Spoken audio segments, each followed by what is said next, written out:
Hello दोस्तों, बैटरन्स नमस्कार। मैं दीवान सिंह। आपको पता है कि जनवरी 2025 से जो महंगाई भत्ता या महंगा राहत मिलेगा वो दिसंबर के एआईसी पेन पर आधारित है।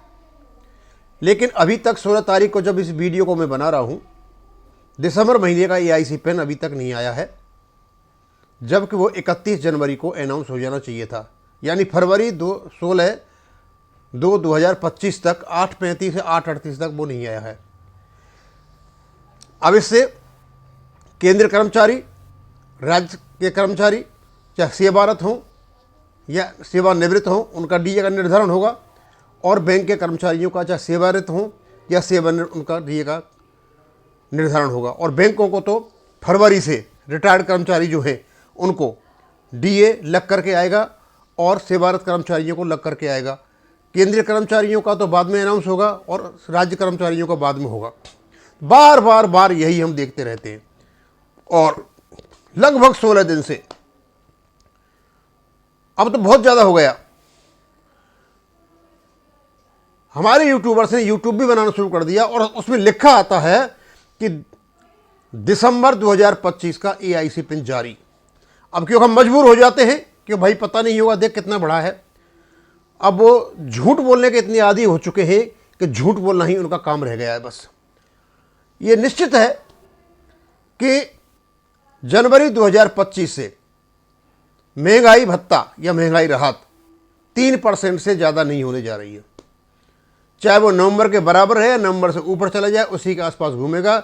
परसेंटेज जो बढ़ेगा महंगाई भत्ते का वो 3% बढ़ेगा। लेकिन क्योंकि जब आ जाएगा, कन्फर्म हो जाएगा, वो अलग बात होती है, और उसका अनुमान लगाना अलग बात होती है। और क्योंकि बैंक कर्मियों का फरवरी से पे में महंगाई भत्ता या महंगा राहत लग करके आना है, तो उनके लिए बड़ी दिक्कत होगी इसको लगाना। अभी तक तो आया नहीं है। अब इसके काफ़ी वीडियो भी बन के आ गए हैं और उसमें यही कहा जा रहा है कि जारी हो गए, लेकिन अभी तक दिसंबर 2024 के एआईसी पिन के आंकड़े जारी नहीं हुए हैं। 16 तारीख को अभी मैं 8:40 पर इस वीडियो को बना रहा हूँ। मैंने देखा अभी तक नहीं आए। हो सकता है इस वीडियो के बनाने एकदम बाद आ जाएं। तो इसमें बोला कि the consumer price index industrial workers may not be published on time due to administrative और ऑपरेशनल। अब यहाँ दो कारण बताए इन्होंने, भाई या तो एडमिनिस्ट्रेटिव कारण हो सकता है या ऑपरेशनल कारण हो सकता है, इनकी वजह से ये जारी नहीं हुआ। आपको पता है कि जब जारी नहीं हुआ तो labour bureau has been compiling and maintaining the AIC pin since 1944 को मेंटेन कर रहा है। The labour bureau scrutinizes the prices collected, price collectors at multiple centres में प्राइस को कलेक्शन किया जाता है। The price data clean and errors, और उसके बाद प्राइस डाटा को क्लीन किया जाता है, एरर को निकाला जाता है और जवाब का जाता है। और उसका सहारा लेकर के ये कहते हैं कि ये कोई एडमिनिस्ट्रेटिव ऑपरेशनल प्रॉब्लम है। भाई ये तो कोई बात नहीं हुई। आज कंप्यूटर का ज़माना है, टेक्नोलॉजी का ज़माना है। हर सेंटर से बहुत जल्दी, बहुत कम समय में, बड़े ही आराम से प्राइसेज ले ली जाती हैं और उनका इंटरप्रेट कर लिया जाता है। तो ये तो कोई कारण नहीं, कोई एडमिनिस्ट्रेटिव कारण है, ये है। उसके बावजूद भी C2 के जनरल सेक्रेटरी ने लिखा, तपन सेन साहब ने, लेबर ब्यूरो को कि भाई आप विदाउट डिले एआईसी पिन को जारी करें। ये शायद मजदूर महासंघ ने भी लिखा इसको जारी करें। बैंकों के कई यूनियन ने इनको लिखा हुआ है कि भाई जल्दी जारी करें। Labour bureau and labour ministry did not provide an explanation for not releasing, और लेबर ब्यूरो ने और जो मिनिस्ट्री है लेबर मिनिस्ट्री, उन्होंने अब तक कोई रीजन नहीं बताया है कि हमने इसको क्यों पब्लिश नहीं किया है। जब लेबर मिनिस्ट्री रीजन नहीं बताए, डाटा आए नहीं, बैंक कर्मियों का फरवरी के महीने से डीए लगना है, वो लगा नहीं पाएंगे, ये अव्यवस्था पहली बार हो रही है। आखिरकार ऐसा क्या कारण है कि अभी तक लेबर ब्यूरो ने अपना डाटा डिक्लेयर नहीं किया है? वो अलग बात है, कुछ झूठे यूट्यूबर्स ने बना करके डाल दिया कि भाई जारी हो गया है, हमें वहाँ से पता चला, यहाँ से। ठीक है, उनको पता चल गया होगा, कहीं से पता चला, सही भी हो सकते हैं, लेकिन जब तक आधिकारिक रूप से उसको अनाउंस नहीं किया जाता है तब तक यही माना जाएगा सफाई हवाई बातें हैं।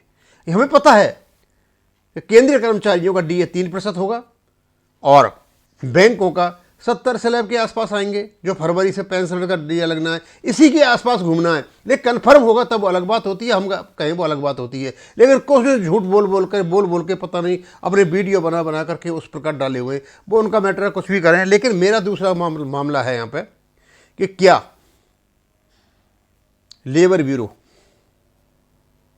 बिना भारत सरकार के हस्तक्षेप के ये डाटा रोक सकती है? मेरे ख्याल में तो नहीं। 16 दिन, क्योंकि लेबर ब्यूरो का काम ही यही है कि डाटा इकट्ठा करना, उसको इंटरप्रेट करना, क्लीन करना, एरर को निकालना और उसको पब्लिश करना। और अब से नहीं है, ये 1944 से करते चले आ रहे हैं। लेकिन अभी कुछ ऐसा हुआ है, पहले तो 1-2 दिन लेट हो रहा था, अब ये 16 दिन लेट हो गया। तो ऐसा क्या कारण है जिसकी वजह से अभी तक EIC पिन नहीं आया है? तो मुझे तो ऐसा लगता है कि भारत सरकार इस डीए पैटर्न में कोई खेल करने जा रही है या इस डाटा को ऊपर नीचे करने जा रही है।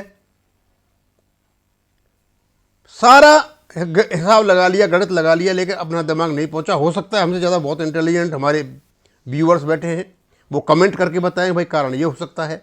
लेकिन ये तो कारण नहीं हो सकता है एडमिनिस्ट्रेटिव ऑपरेशन, ये तो डिफिकल्टी नहीं हो सकती, क्योंकि इनके कर्मचारी लगे हुए हैं, इनके पास सारे साधन हैं डाटा कलेक्ट करने के, डाटा को इंटरप्रेट करने के साधन किसके हैं, ज़्यादा टाइम इसमें लगता नहीं है। और सारे डाटा इन्होंने कर दिए, एग्रीकल्चर लेबर का कर दिया और दूसरे जो लेबर से उनका कर दिया, और डाटा दे रखे हैं केवल और केवल इन्होंने EIC पिन को नहीं। जब डाटा सारे इनके पास है फिर तो EIC पिन निकालने में कितना टाइम लगता है।